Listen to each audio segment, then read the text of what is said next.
you are gonna see some cool ass shit. Yeah, you don't want two flavor plays. Heart transplants, brain surgeries. I've seen it all. Dude, that's fucking dope. Walk up and just get it, whatever it is. Yeah, brother. I'm trying not to laugh, bro, but Josh is fucking killing me. Guess what Navy SEALs do, motherfucker? They communicate and they're on the same fucking page.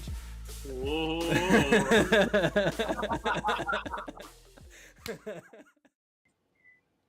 And we're live. Welcome everybody to the Happy Hoodlums podcast. It's your hosts. We got Kemper Woodruff, the Happy Hoodlum himself, and the one, the only, the powerful power lifter that lost his neck 88 episodes ago, Mr. Zachary Simpson. He's basically a human volcano. I'm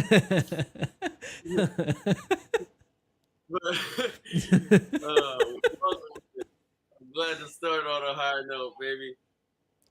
Got some crackheads outside of my house yelling about some shit, but what else is new when you're in the hood? Starting this episode, and while on the topic of crackheads, I'd like to talk about the fact that I saw a crackhead eating pizza behind a bus stop, and I swear to God, it must have been the best pizza of all time. This dude's eyes were googling like all over the place, like fucking figure eights, and he was like, Oh fuck. eating it, and it was like, then he had like the other like pieces that he'd ripped all in weird shapes. Like it wasn't like a normal pizza; it was like a fucking puzzle. He just kept ripping it. Yeah, bro, and he had them all like he was eating a pizza or some shit, you know, and they were just sitting on like the cinder blocks next to him. It was this weird shit where I was looking, and he was behind the TriMet like glass bus stop, so he was kind of framed in by the bars. I was like, this is like real life TV right here. And I realized if you don't have a TV in Portland, bro, all you need is a bus stop. Because if you film somebody, bro, his dead ass filming that person looks like a fucking TV episode if you zoom in. That's amazing. Shit, you know? And it made me wonder, like, how do you feel about spying on people? Because I have, like, a sense of almost, like, inner guilt, although I'm enjoying the fuck out of this moment, right? I'm hilarious, like, just cracking up. And I'm like, part of me wants to share this with the world.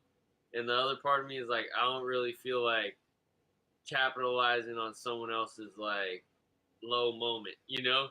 Because what if that dude like redeems himself someday and there's a fucking hilarious ass video of him eating this fucking pizza in outer space?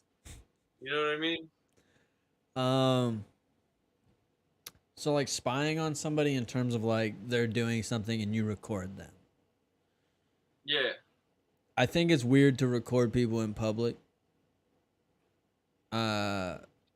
Especially like it's an like they're in public, but it's also like an invasion of privacy / an invasion of this like their peace. You know? I feel like I'm fucking up the golden rule because I've definitely been high in public before doing some asinine shit. And I'm really happy that there wasn't, you know, someone with a fucking camera on me while I was on acid or something, because there's been some times. But, and I'm not promoting doing drugs in public, okay? So let me just say, it's not necessarily a good battle strategy for life, okay? You can totally have a very fulfilling experience spiritually without the need of drugs to elicit that reaction. But also, if I would have gotten caught in the moment of me pissing and biting a stick because I'm grilling on this crazy like Jeffrey mixture of like acid and Molly and all kinds, and I got drugged when I was like 16. But I'm standing there by this like fucking reservoir right on 60th over by Tabor, and I'm talking to my friend. He was super baked because he had just got his medical marijuana card, and I knew I needed a trip with her.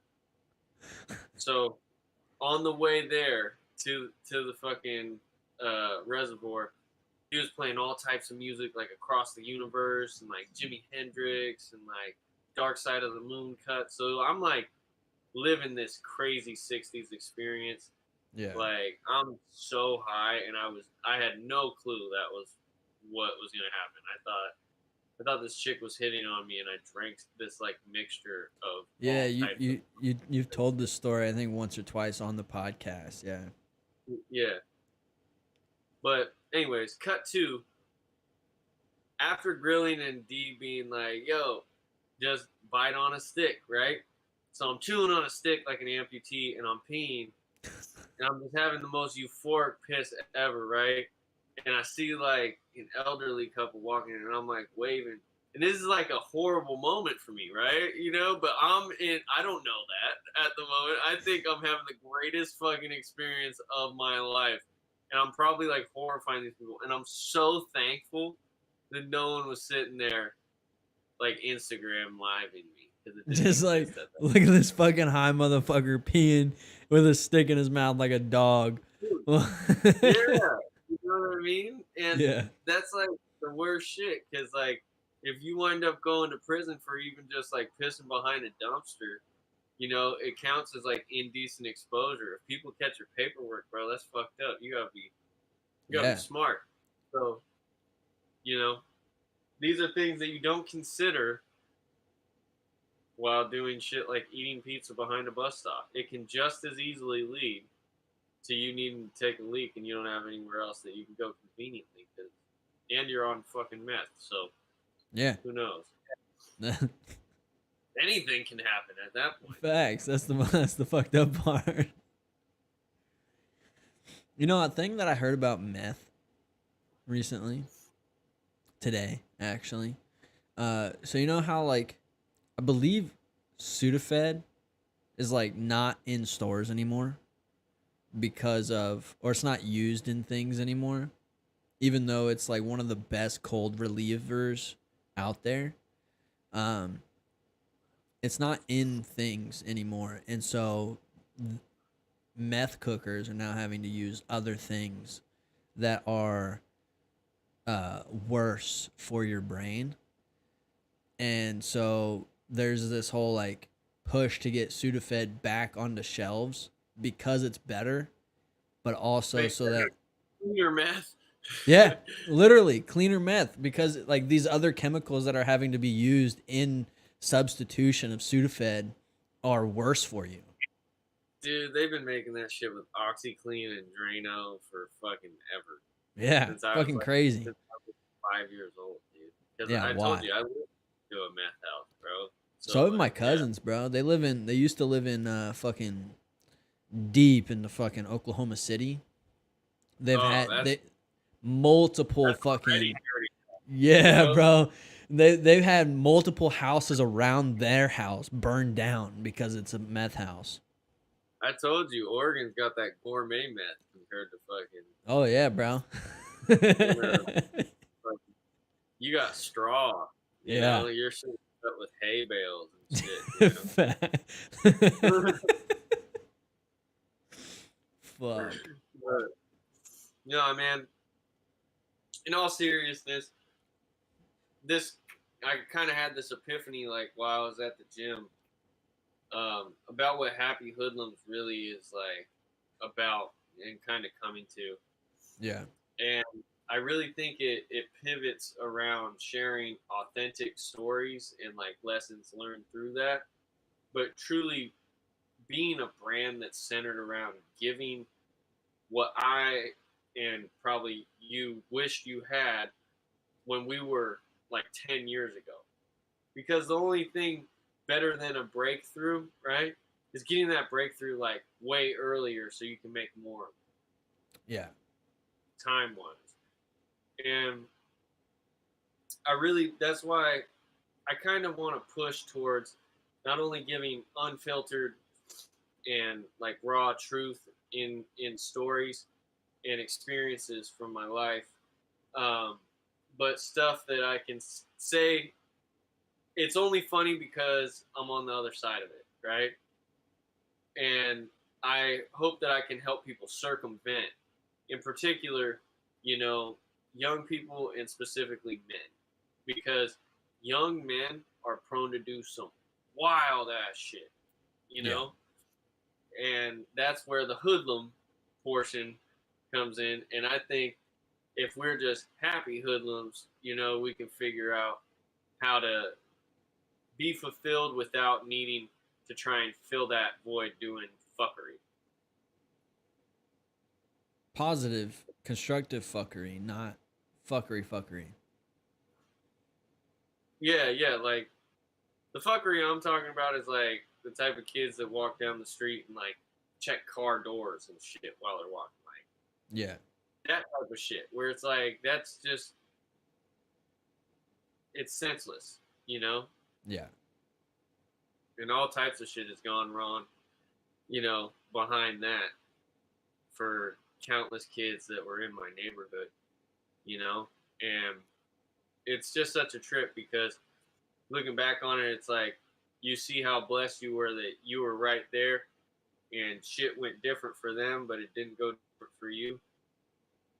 You know, I I will you not might be able not to use the word yeah. blessed. Well, I can't well I say that I'm blessed.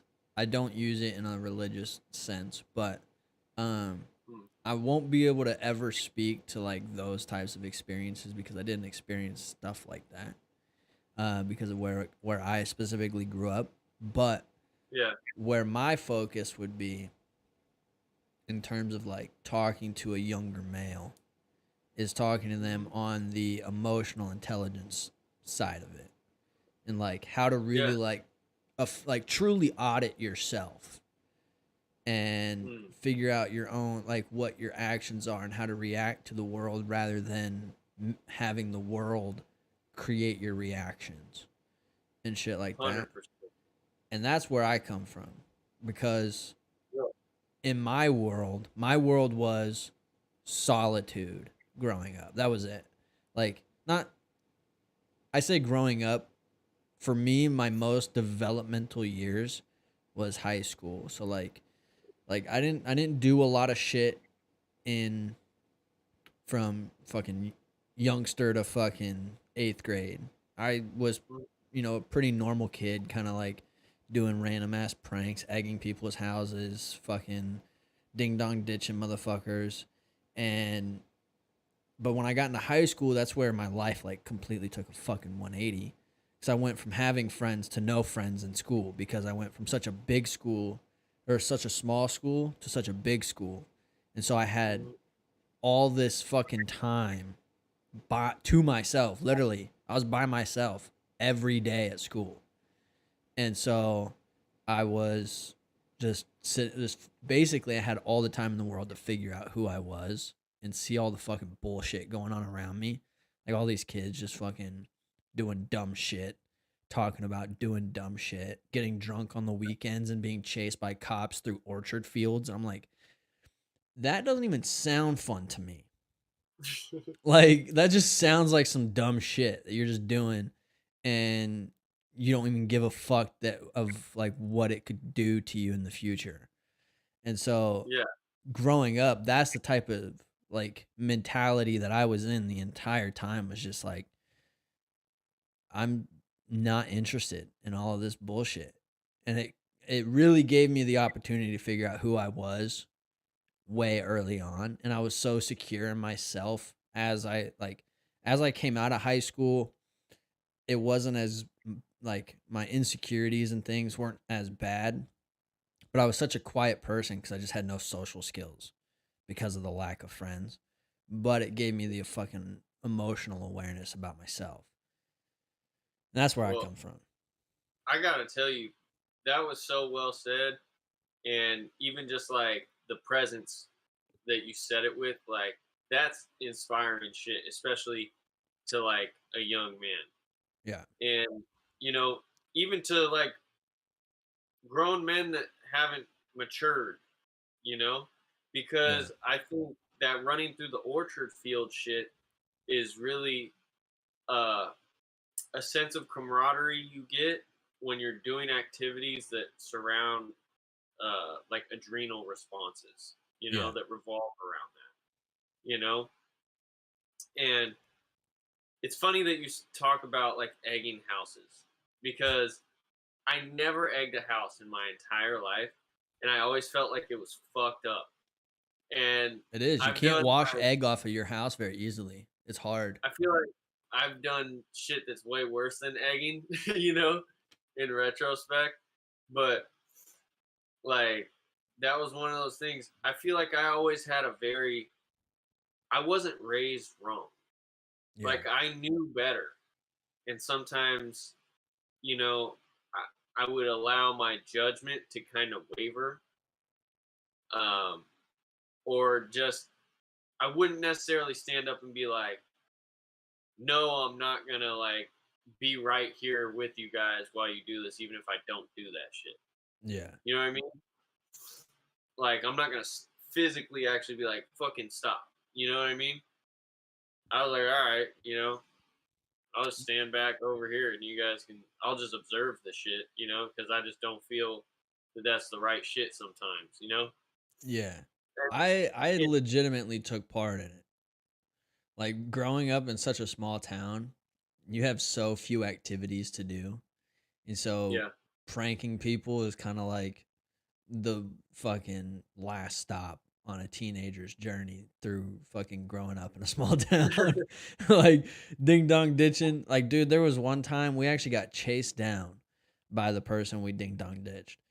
Really? And yeah, bro. Okay, Did he so beat somebody?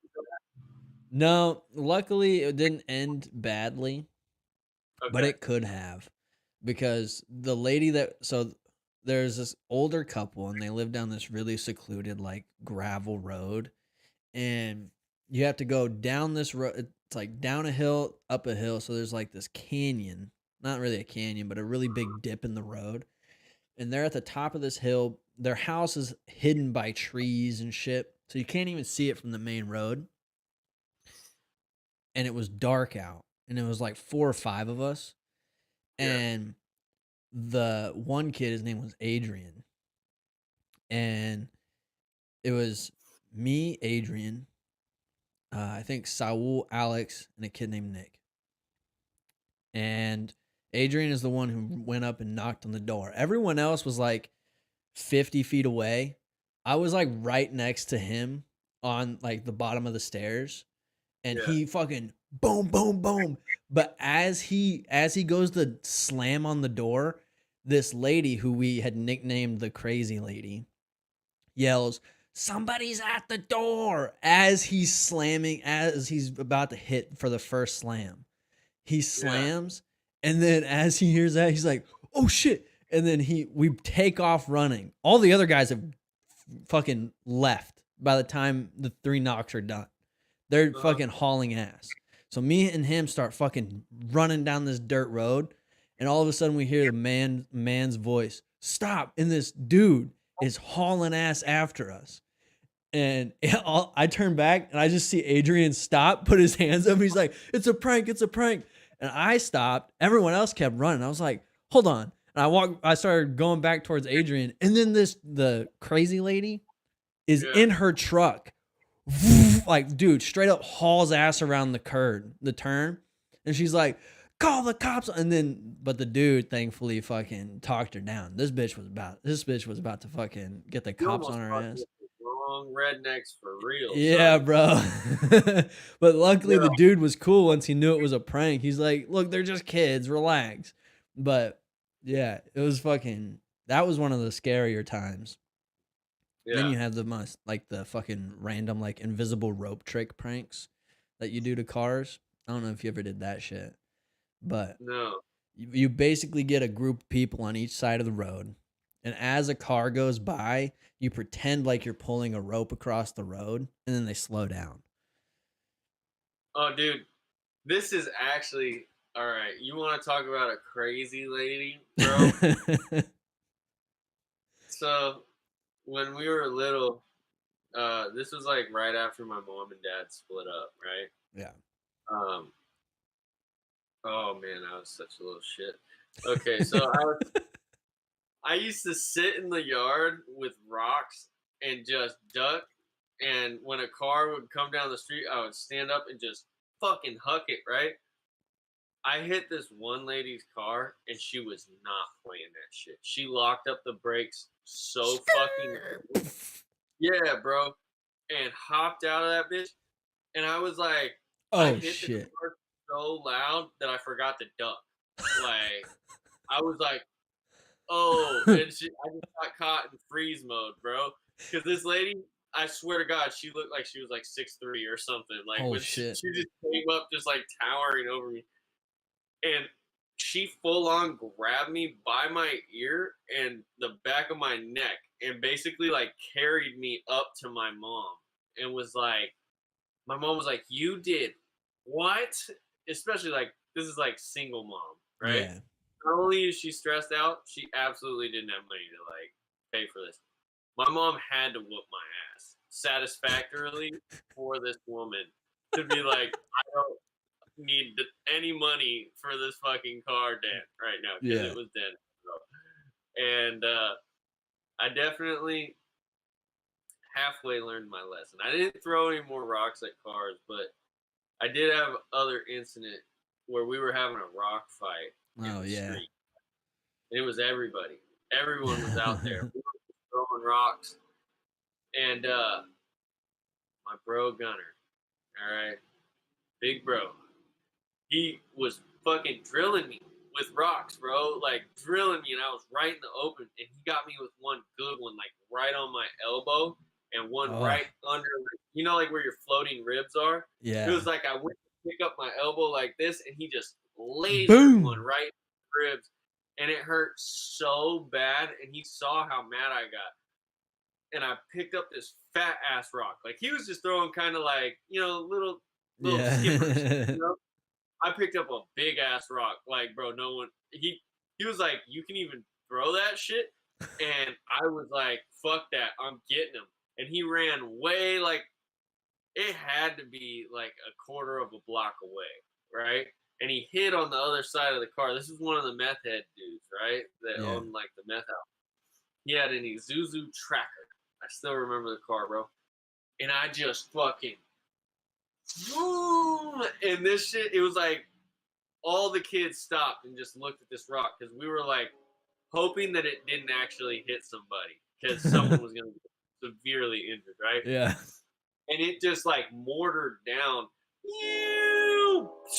and it hit the windshield so perfectly that it didn't go through, but it absolutely spiderwebbed and caved into the dash like perfectly. Fuck. And everyone just like looked and scattered, bro. And Fuck. everyone went back to their houses, bro. No one said shit. And this is like, you don't have phones. This is like 90s kid shit, you know? Yeah. Maybe like Early 2000s. Yeah, right? You got like a home phone, but you're not picking that up because anyone could be on the other line listening to you, you know? Yeah, fuck so we that. And I'm just hoping that the coast is like clear and that no one's gonna snitch me out, bro. And man, it was a bad one because the next morning, bro, I came out and somehow the dude knew that it came from our house. So I don't know who snitched first, but someone fucking rolled over and it came out, and he was like blaming my brother. My brother was like, "Nah, bro," because he wasn't really involved. My brother wasn't involved. He was like, "Fuck that, bro. You guys are stupid." He was playing video games the whole time. Yeah. So I can't even blame him, bro. We're little kids, and this fucking crazy fucking. He was actually a law school teacher at Lewis and Clark. What? But his brother, yeah, on some Breaking Bad shit, right? But his brother moved into the house and was cooking meth. But this dude was like, you could tell he was real close to meth. Like he was real close. He was methy for a professor. You know what I mean? He almost had like Seth Rogen hair and shit. Like he was fucking kind of scary. Like still had acne, but he was like 38. So What the probably fuck? using too. You know what I mean? Like, Yeah. And all of a sudden, like I walked out, bro, and I was like a fucking Vietnam POW, son. I wasn't about to crack for shit, bro. I stood behind it and was like, wasn't me, dog. It wasn't me. My mom was like, she knew it was me. She knew everyone knew it was me, bro. He had already had it confirmed. And I was like a fucking serial killer or something, bro. Like, I was fuck like, no. I wasn't there. I don't know what you were talking about. I was on some psycho shit, bro. That's not me on the videotape, Your Honor. I plead the fifth. I'm like, I ain't turning myself in for shit, Glove bro. don't fit, motherfuckers. Yeah, but they knew. And shout out to Mike Lightfoot, Papa Bear Lightfoot. He wound up paying for that one for me, and I had to do a fuck ton of chores like forever, just so I got the principle of it. But I was like, that was one of those learning lessons where I was like, all right, I guess that was the first. I can't say that was the first time that I got like snitched out, but it was the first one that was really meaningful, especially because when you tell a 5-year-old that they owe like $400, fuck. Yeah, dude, it was like they exaggerated the fuck out of it. He was like, "That's like a $400 windshield," and I'm like, "Dude, bullshit." It was like, but I was like, "I ain't paying it, bro." It's like I don't know what to tell you. I'm broke. I'm like 5, so I'm like, you're gonna have to beat my ass. I'm not doing this, bro. Like, look, we can catch the ones, bro. Like, I have a checking and a savings. All my money's in my savings. It takes 3 to 5 business days. Bro, I wasn't even willing to barter Pokemon cards. I was like, "Fuck you, homie." Hey, get the fuck out of here with that bullshit. I ain't giving you shit. Plus, I didn't even do it. What are you even talking about? These are like the lessons where it's like I learned growing up. First of all, that there wasn't really honor amongst thieves, you know. And I wanted to believe in it for so long, you know. And not that I was ever a thief, you know, but just mischief, you know, hoodlums would stand together, bro. But most people, 99.9 of them, they're just not built like that, bro. No, and I think it takes like a certain, like, you gotta have a certain connection with somebody for them not to fucking completely snitch on you. Yeah. You know? Yeah, and we didn't have that, bro. They were like, we fucking skateboard and fucking trade Pokemon cards together. That's about all our common ground, you know? Yeah. There was, so, you know, at some point, hopefully I can get my dad on the podcast and he can tell the story in more detail. Yeah. But there was a situation where my dad had committed a certain crime and his brother was getting accused of it because they had his description and shit like that. But my dad was like, yeah, no, you're not going to fucking falsely accuse my little brother of something that I did. And so he took the rap for it. So there's like different levels to it where it's like, yeah, my dad could have been like a real piece of shit and like let his little brother go down for it. But like that's the type, like you got to have a certain camaraderie with the people that you're around to not to really have honor amongst thieves type shit. Well, I mean, even in the sense of, you know, like for a long time, this is another good example of like learning lessons. Yeah. I thought that people would like fight fair, right? I remember I got in a fight with somebody and I wound up like knocking the dude out, right? Basically, like I dropped him. His friends got him back up. And I had beef with a couple of them, so I was going to fight them too. But anyways, got them back up. And this isn't to make me out to be like some badass, because I've taken a lot of fucking L's too. Yeah. This is just a learning lesson story, folks. So, anyways, I fucking wind up chasing him down, whooping on him.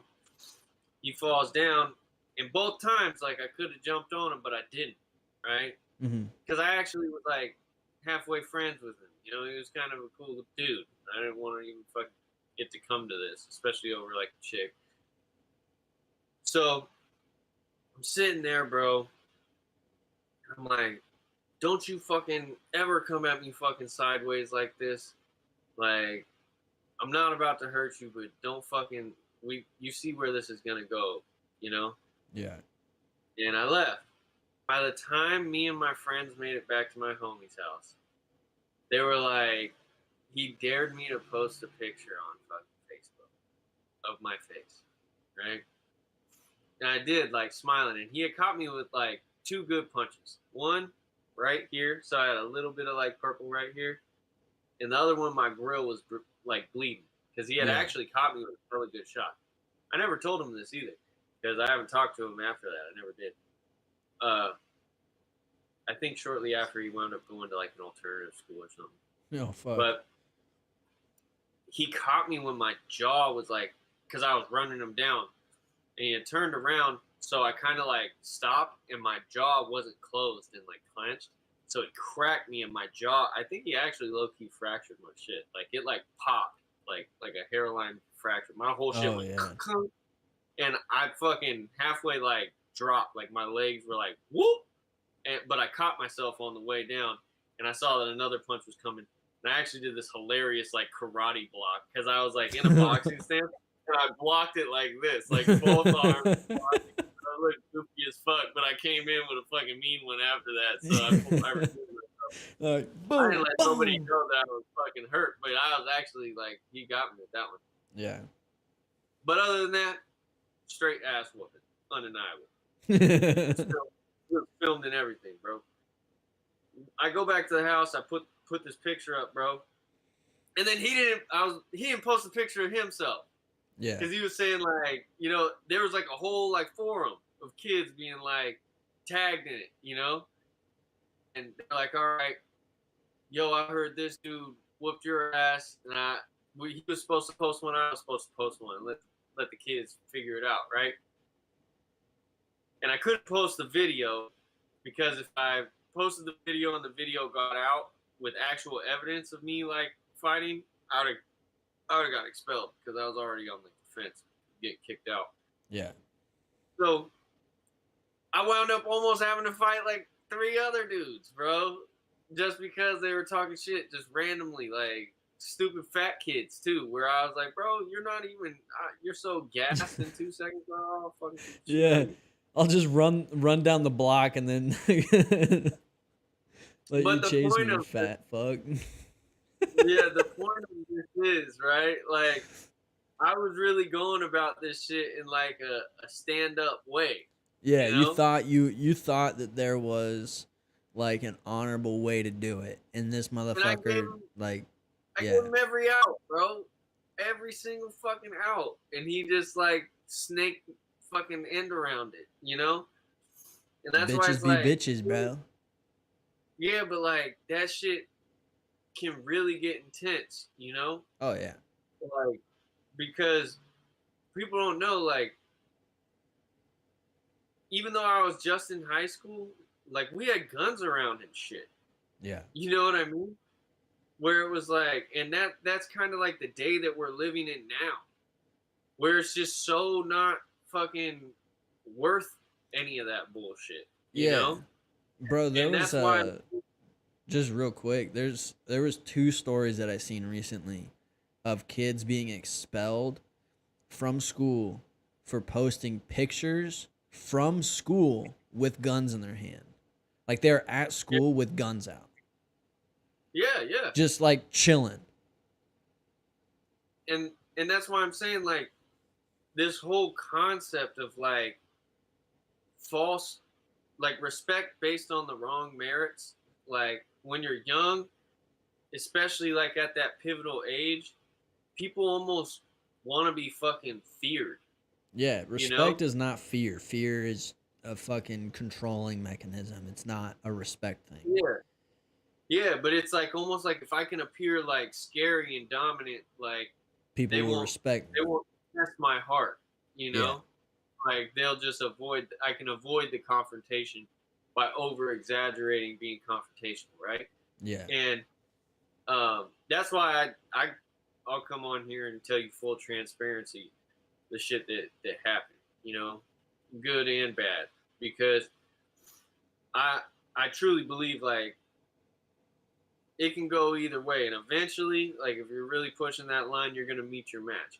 whether it's just one person or two people or however it goes down, But the point of what I'm saying is going back earlier, like all these things are I hope that we can in a way that kind of is disarming, you can laugh at this shit now, like laugh at what we went through and the perspective and the way that we tell it, but the merit behind it all is like I want people to just, especially people 10 years younger than me, really catch the youth before they wind up fucking up for no reason, because it's so phony, man.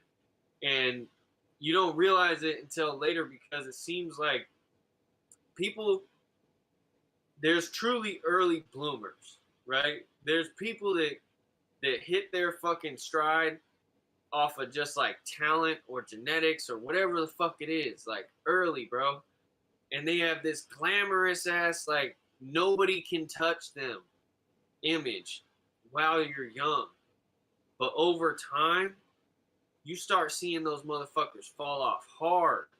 Especially when life doesn't turn out as easy as it was to put up this facade where you're in a small pool when you're in a pond when you're in school. But then you get out into the fucking ocean, bro, and that shark, that shark's a minnow. Yeah. Out here. Like, and baby over time, it's like, shit. yeah, you're like, bro, you were measuring against this person with the wrong metrics. Like, now you start looking at the merits of like their character and like what they have to offer as men, as women. And you start seeing like, oh shit, they took, it's almost like when you see a rapper take a deal too early and they're like, no, the industry fucked me over, this, that, and the other, but they didn't know how the game went. Yeah. And it can happen. That's happened to a lot of good dudes, Oh, for but real. You can't avoid the fact that like you sold early.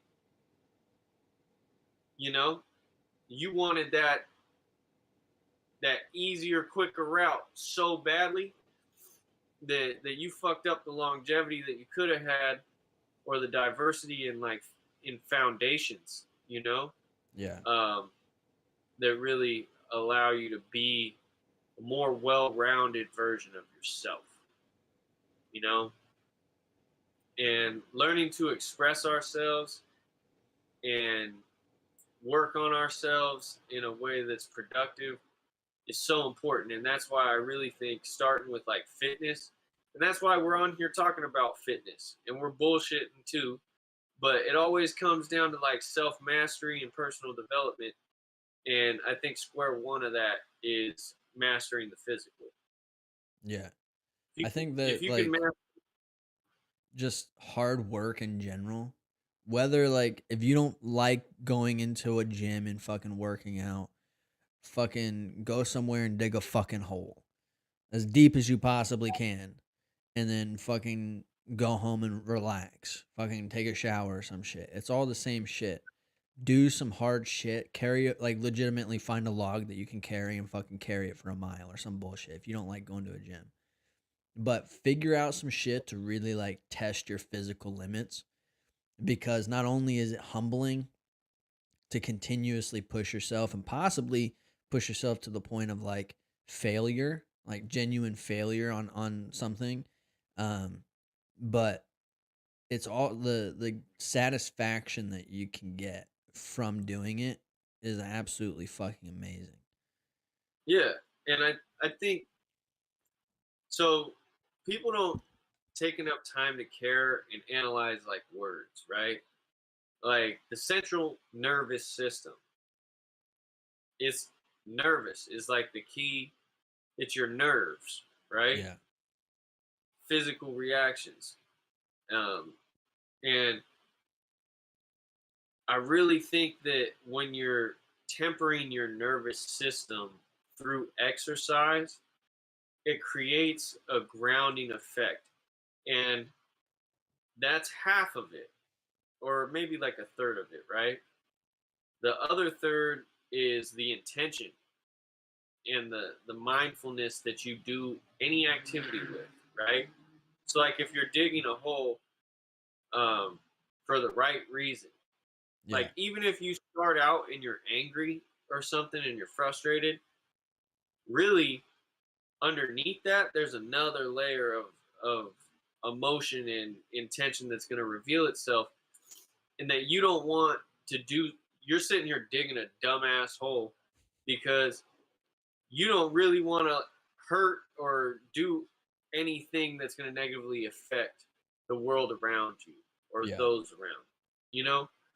Um, and that's going to come out as that fatigue, sets in and you start exerting yourself, you know, Mhm. because that anger burns off quick and it starts to shut you down.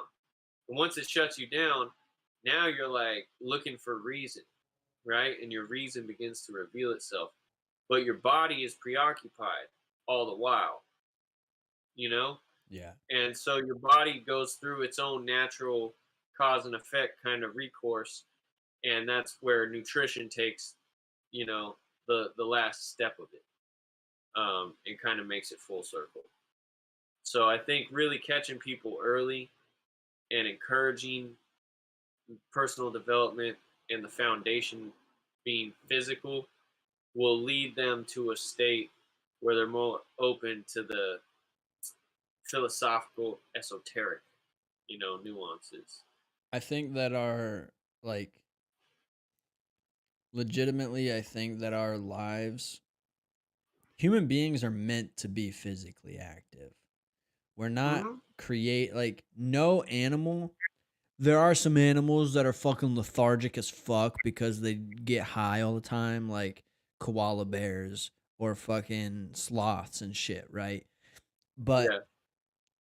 most animals are built to move Yep. and do shit. And for all of human existence, we've chased down animals, hunted them with fucking spears or bows and shit in a group setting.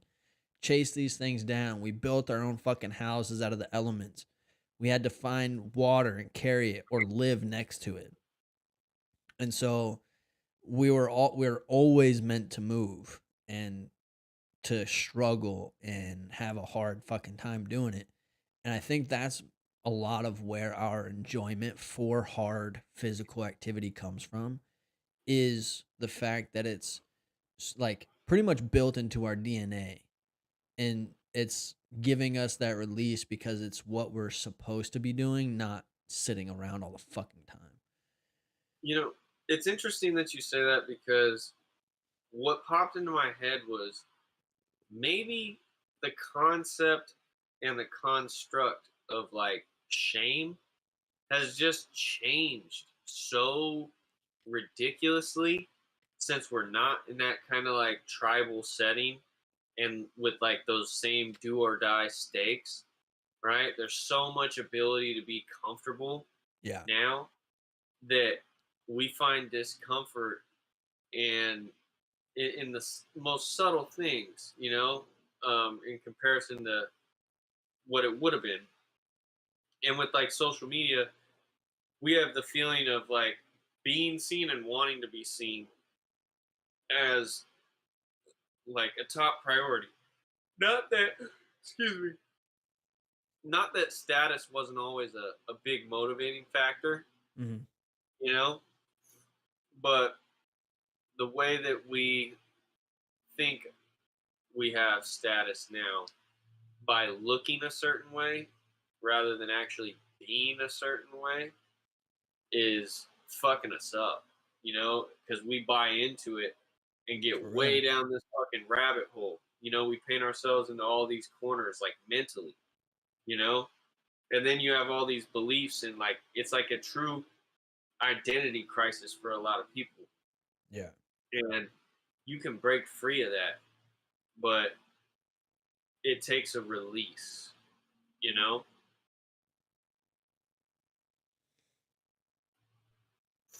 Truly takes a release.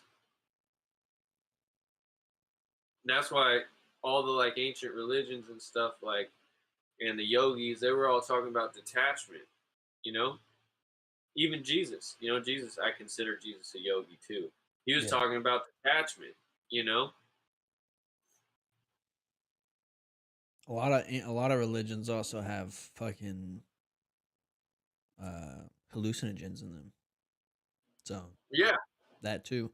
Like for example, the Moses thing. The acacia tree is a literal fucking uh hallucinogen. It's got hallucinogenic properties. And that's where the burning bush situation came from.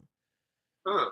Yeah, it legit says in the Bible that he was chilling next to an acacia tree and this burning bush just erupted and it gave him the 10 commandments.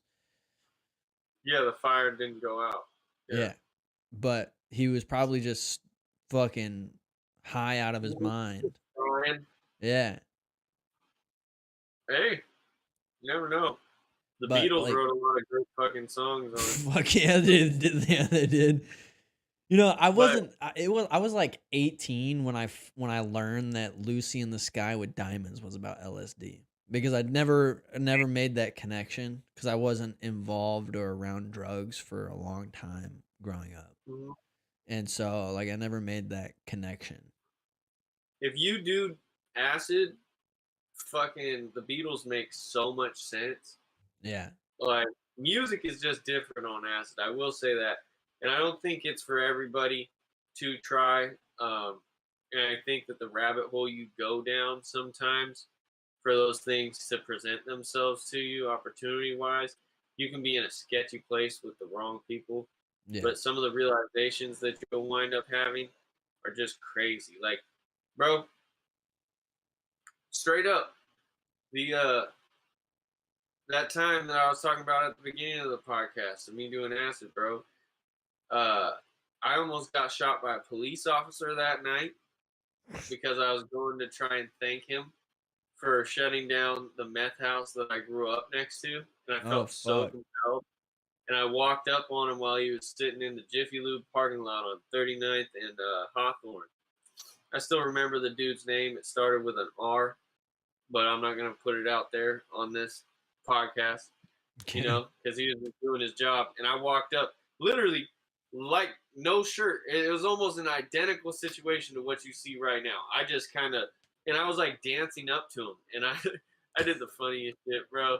I like got down next to his window. It was like, hello, awesome officer. And then Ossifer. yeah. And I was like, I just want to say thank you. I grew up next to a meth house and you guys shut it down. He was like, back away from the car. He's like, back away from the car, or I will shoot you. And I was like, all right, you have a good night. And I just walked away. Dead ass. He just let me walk away into the night. You know what I mean? And yeah, that was a crazy ass trip, bro.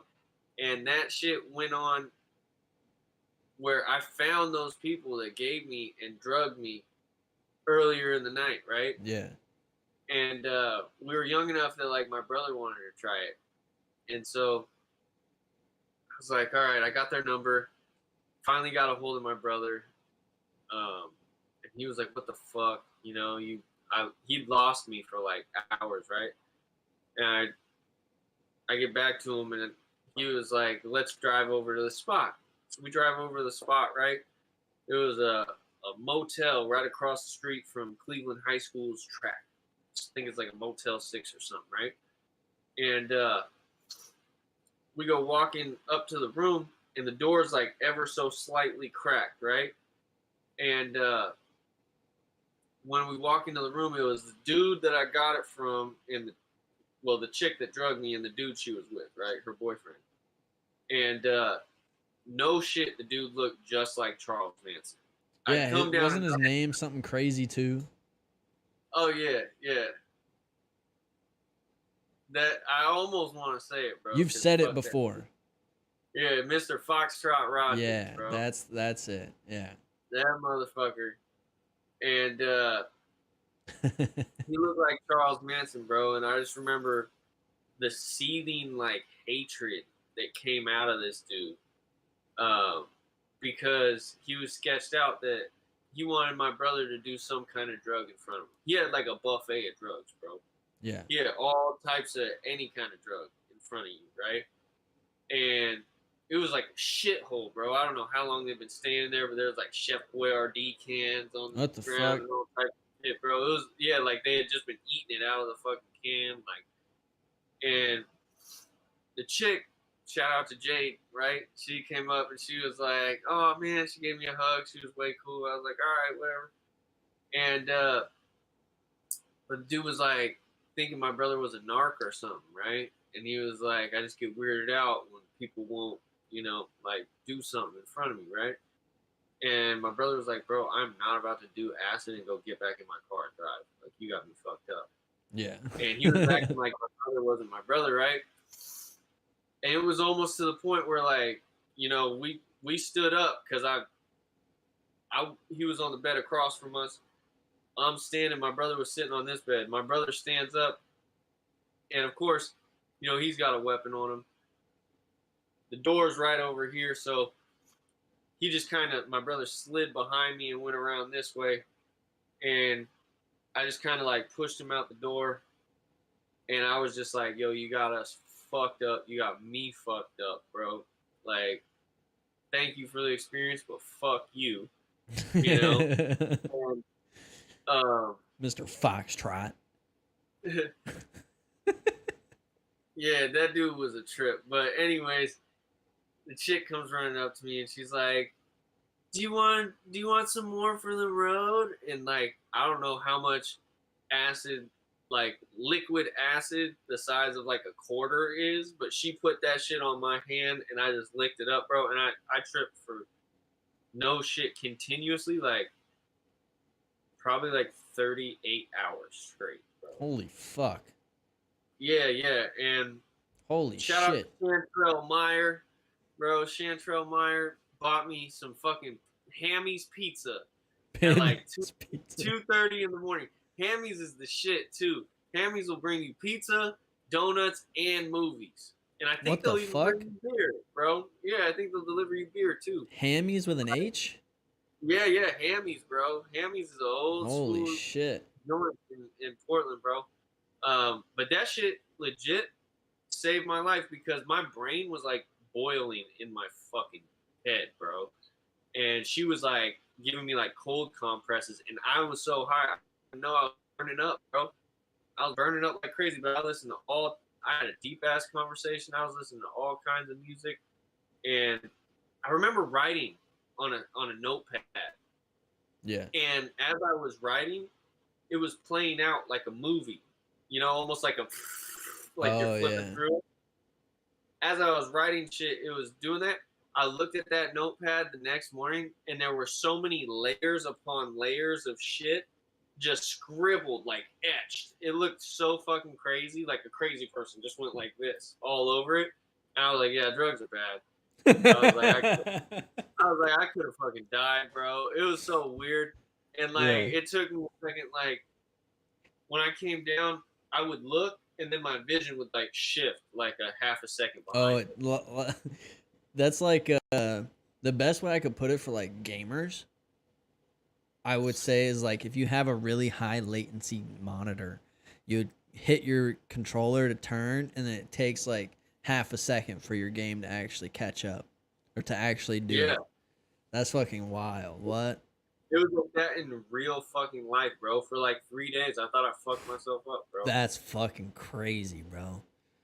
Yeah, I was scared. But that's why why we gotta say this shit so kids don't do stupid shit.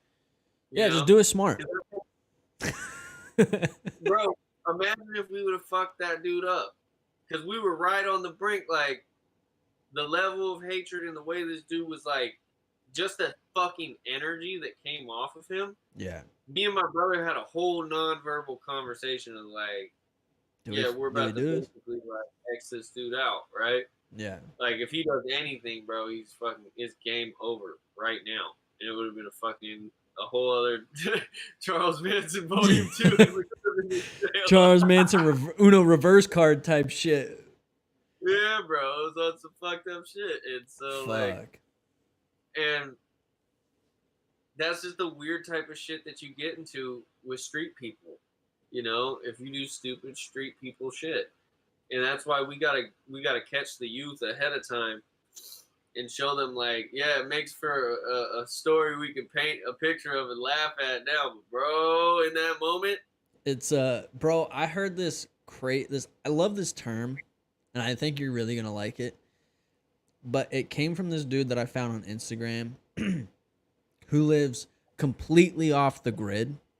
Off the grid Yeah. meaning he doesn't live in like a contemporary house.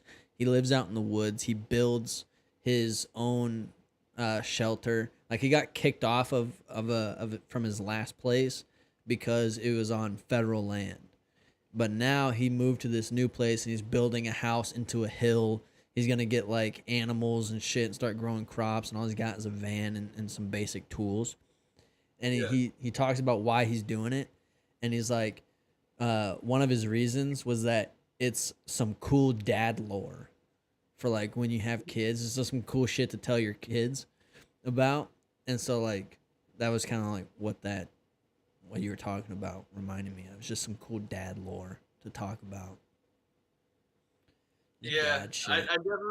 I got hella stories. I Yeah. do have that, especially for being a young cat. But You're locked in on the story game, that's for sure. there's a lot of that shit that's like, would I want my daughter to like know that shit? Full transparency. That would be a weird time. It would have to be a weird time and place kind of I think that situation for there's that. always a I think that I think kids should know that their parents were kids once. The same way that parents should know that they were kids once, right? And so like to show your kids that hey, you can do dumb shit. Do it smarter.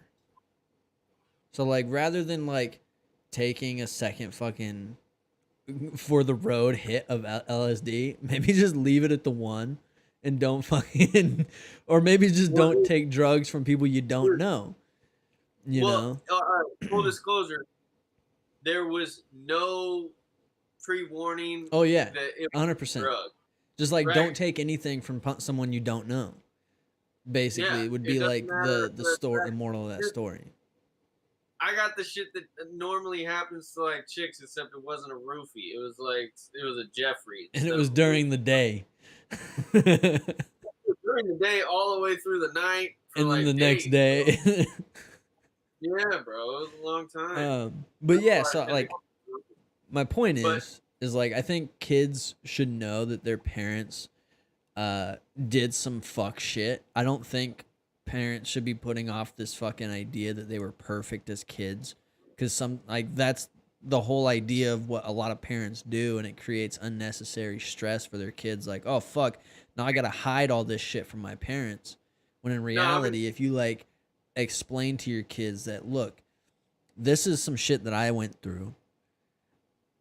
All I want you to know is that one, you can come to me if you got a problem and you need help with it. Two, do things in a smart way. I'm not going to be able to keep you from doing it because my parents weren't able to keep me from doing that shit. But if you do it in a smart way and keep yourself safe, that's all I care about." Right? I think, especially because it's different between son and daughter, right?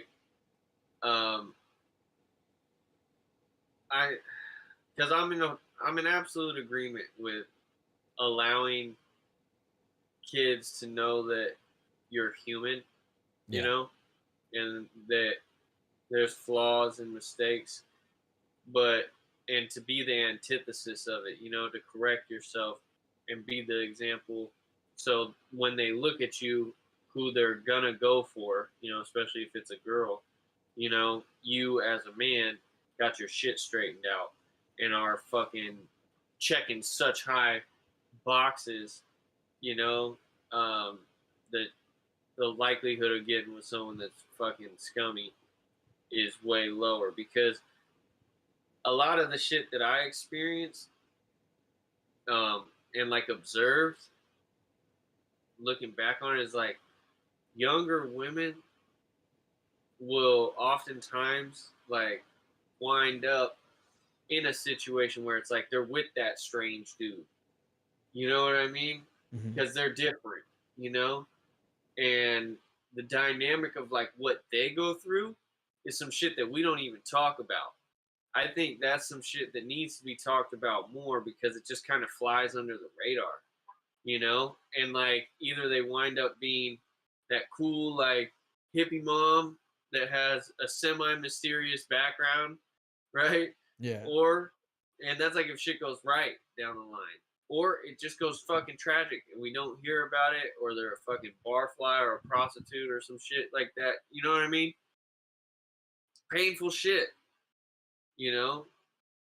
Like, and so to me, looking at that story and those scenarios, if I was to tell my daughter, it wouldn't be to like condone that shit. And sure as fuck would be like, yo, the kind of people that are around at that low level men that are presenting those kind of fucking opportunities, that is a fucking horrible path, bro. It's like they can landslide real quick on you. Well, Where, again, like, that goes to the idea of like, do fun shit, but do it smart. That's basically what you're saying. Is essentially like really audit the people that you're around. Like, think about it. Like, are they going places? Do they have other things going for them other than what the fuck they're doing right in this moment, doing the fuck shit, right? Like, are they only doing drugs all the time, or do they are they doing good in school? Are they playing any sports teams? Are they fucking do they have good parents? What are their what's their family like? Type shit. Like, don't just look at like what they're able to offer. That should be I with look at everybody. like what's fun though, like the definition of like fun. There's so many more like wholesome ways to have like fun. There's millions of things to learn on Well, Earth. yeah, but Like, you're not gonna get like, bro. You got to remember, you were a kid. Just because that speaks to you now, doesn't mean that's gonna speak to a kid that's yours, right? no, I was always wanting to be a fucking millionaire mogul, fucking movie actor, director, fucking musician, all that shit from like a early age. I think you like, just can't pick one. I think you just bodybuilding. can't, like you can't decide on one, and so you just want to do it all, but you're not gonna be able to do it all. So you got to pick one. Bro, I don't know, bro. I think I'm pretty comprehensive. I think we can get this shit busted out. I just got to get on it. You know what I mean? Yeah, getting I on don't, it's the problem. I don't believe Though. you can't, Zach. I don't think that there's a can't. I think it's that you got. I think sometimes, and I do this. I get focused on so many things that I can't focus on anything, and so then it becomes hard to figure out where to focus your energy. It's like, Honestly, it's daily habits, bro. Mastering my day each and every day. And you know, first and foremost, I'm practicing what I'm preaching. It's fitness, bro. Fitness is number one, bro. And sharing stories and philosophy that you've acquired through life, from your failures that helped you become who you are. You know, you gotta confess all of that shit. You know, and that's the way that you kind of progress through it and beyond it in an authentic way. Because where I seek to make like my profit is not just by helping people enjoy life more, um, through art, but also through not making these mistakes that fuck with me, you know? Because when I look back on that, um, I don't regret it because it happened to go right for me. yeah, But I am so fucking aware of how it could have gone wrong. I almost got shot that night. I almost got in a fight with a dude that was a homeless guy that was an ex-Marine. Like, I was way fucking out of it. I almost got in a fight with another dude that was just like arguing with his chick, and I was on some like hippie fucking love shit. Like, bro, you're tripping out. You should chill. And he was like, bro, Don't we can tell get me to into fucking it right chill. now. And I was like, yeah, bro, exactly. One of those situations. I'm high as fuck, bro. I'm in fucking peace love mode, bro. And he didn't know that it was fucking 1969 at the moment for me. You know what I mean? He wanted to fuck me up, bro. I could tell. And Yeah. I was just like skating through this whole fucking matrix and being blessed, but that I'm very aware of how wrong things could have gone and how sideways they could have gone, bro.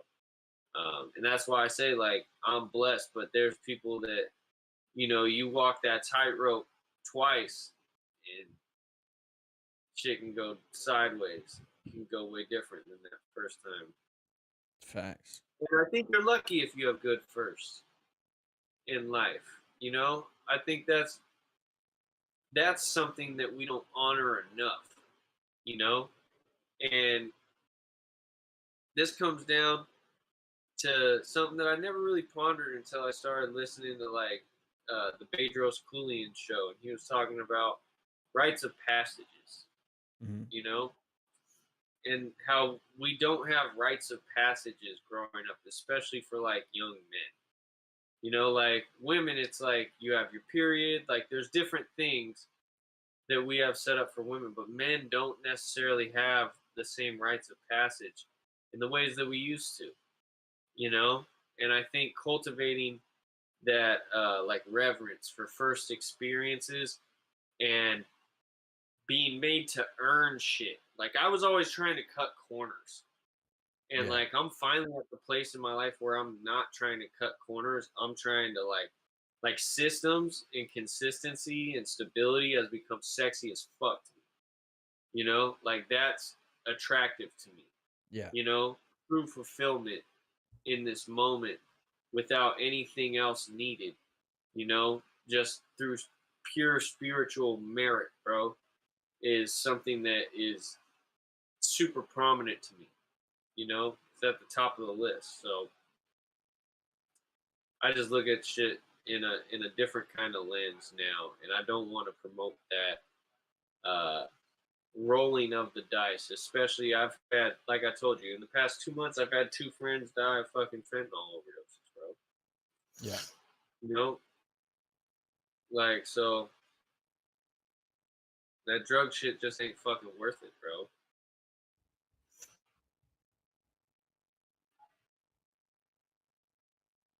%1,000. But anyways, I guess that's gonna be the ender on a downer note tonight. So you guys just fucking put it Yeah, you down. fucking always turn it into a fucking downer mood at the end of some long ass fucking rant. God damn it. This is Dude, fucking bullshit. I don't know why it happens, dude. The fucking parachute's gotta land Cause you just someday. fucking you keep going and then you end up on some fucking sad ass shit.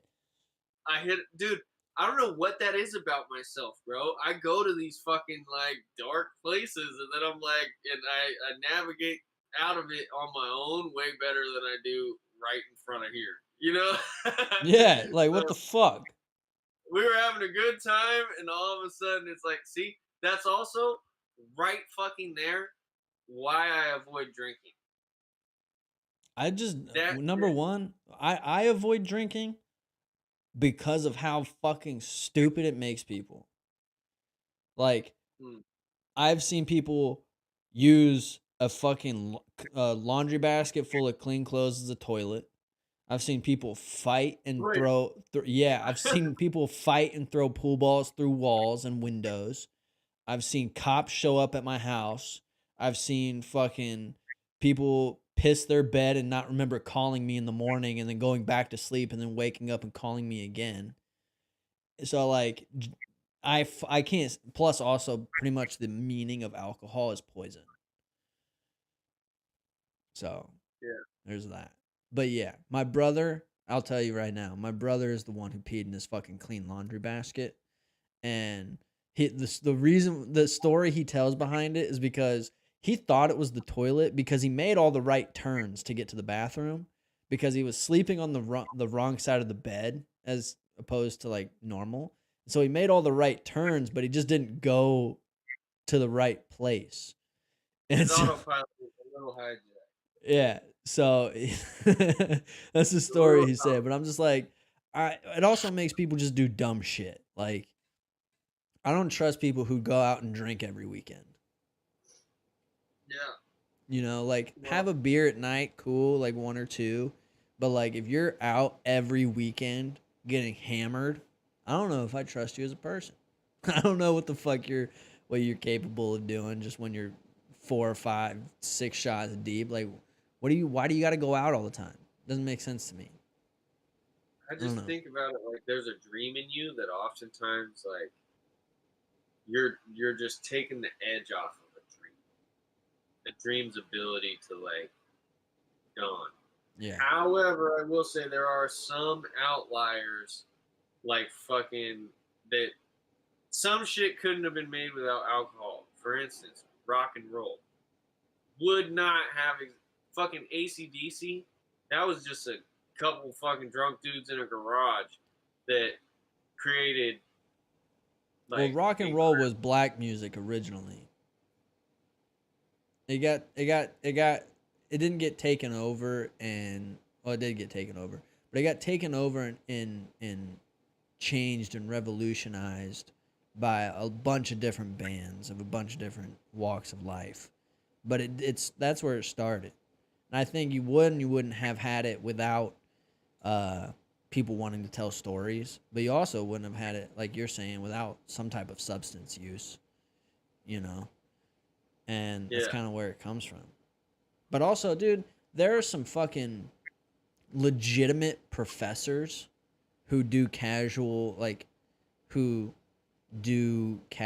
hardcore drugs, but they do clean shit. So they're like, they talk about how that as long as you're getting pure drugs, you know, and being safe about it, being smart about it, your experience is going to be positive. Like, there's for real, I think he is at Brown or some type of really prestigious research college, and he's published papers about like his casual heroin use.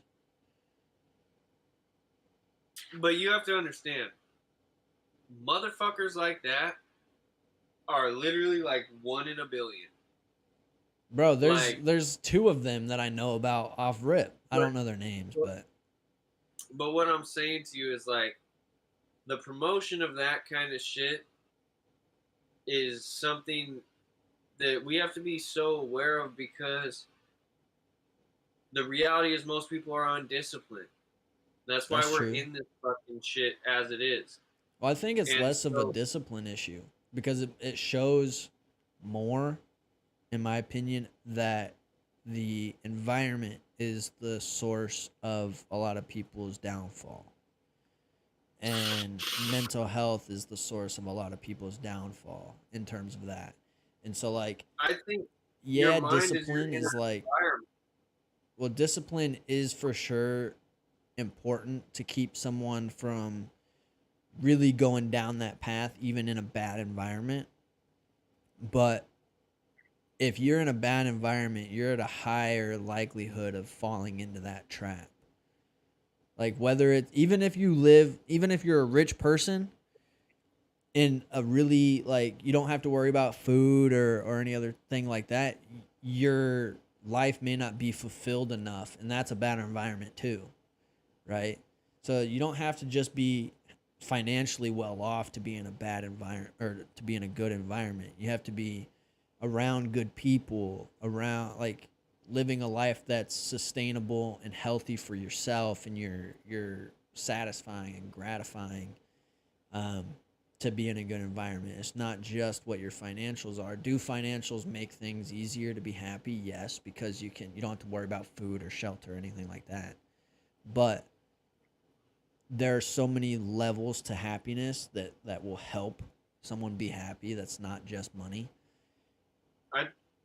I agree, but I think that where I disagree is like your inner environment is everything. Like, that's the world of your cause, and everything else is like this outer world is effect. You can be in prison. Like, there's people in prison that are positive, you know? and they're not around they're around a lot of savage fucking reckless emotional habits and mismanagement of substances and vices that are just fucking rampantly destroying people's self-image, and discipline is just non-existent. And yet if you have a clean inner environment and a pureness inside of you, you're not in the same place even though you're in the same place, right? Yeah. You're not a prisoner even though you're in prison, in a sense, you know? Mm-hmm. And I guess that's why I'm saying people are all on the path to that same fundamental discovery. And you can circumvent a lot of fucking bullshit that will come with leading yourself astray for fucking years and making horrible mistakes, getting hurt in different ways, you know, that you then you can't unexperience, you know? Yeah. You just have to learn how to let it be and live with it at that point, you know? And everybody's path is different. So I'm not saying that one path is like more right than another, but I do believe that there's a way that we can be a conduit for the message to not fuck yourself off, you know? Yeah. And you're going to do what you're going to do. There's levels of success that some people don't want to attain or would say is unhealthy or whatever the fuck it is. And they might think maybe you should have a beer once in a while, where someone else is like, hey, I've seen it ruin the fucking people that I love the most, you know, that are good people. They just, you know, that's their fucking kryptonite. And so we choose not to. But that's my take on it. Well, for sure, there are some people who are more susceptible to like going way too deep down the rabbit hole, and in those types of circumstances, yeah, that's definitely something that you have to avoid. But I like, in terms of the whole like inner self thing, those types of people are also like one in a million. Like if you it's really hard to find someone in a bad situation that's able to be positive. It's not like you're not going to find a whole lot of people that are genuinely positive in a bad situation. Those types of people are really rare. And so even though you can't, like, sometimes you're not going to be able to change your environment right away to be healthy or positive or good, or better it very quickly. So working on yourself while you're in this bad place is also like should be the go-to, because if you can find that type of peace or find that type of inner self and that inner dialogue of like, okay, this is temporary and I am going to get myself out of this kind of thing. That's a fucking great thing to work on while also trying to better your outer world. So like work on yourself on the inside. Well, okay. First of all, I'm going to backtrack a little bit. This is something that we've always talked about, is the manifesting kind of thing, right? Yeah. The more you work on yourself on the inside, the more your environment is going to start changing, because the more your perspective is going to start changing, and the more things you're going to start realizing these small little things are different. Like you're going to see them in a different light. It's almost like you start shopping for a new car, and the type of car that you want, you start noticing it on the street more. It's that kind of shit. And so like working on yourself can literally change the environment you're around just by the way that you're viewing it, which then could also help you create a better environment for yourself on the objective terms, not the emotional terms. Yeah. And I think that really comes down to self-image and how you identify yourself as. If you say to yourself and think of yourself, and your subconscious is literally programmed to believe I am a happy person, right? That's what you're gonna gravitate to and be drawn to. But there's got to be like a goal attached to the happiness, you know? Yeah. And I think that that whole like peace is always a choice, but you can't necessarily see that you can make it when you're in that negative state. You have to, and that's why it comes down to what you do. Because if you are something and you're in that state of being something, that means Mhm. that you're doing something. So you have to, that's why I say physical mastery, and because your body is made to produce great chemicals and work better, and give you that sense of pride just on a chemical high and release. If you use it, if you master yourself physically, it will bring that inner world and that option of peace so much closer to you that now how you identify yourself as a happy person, you have the option to now see it and take pride in yourself because you're actively doing something that's in alignment with that, Yeah. you know? Boom. That's a more Mic drop. positive fucking ending. Motherfucker. We will see you next week. The parachute is out of the trees. Whatever the fuck that means. All right. See you later.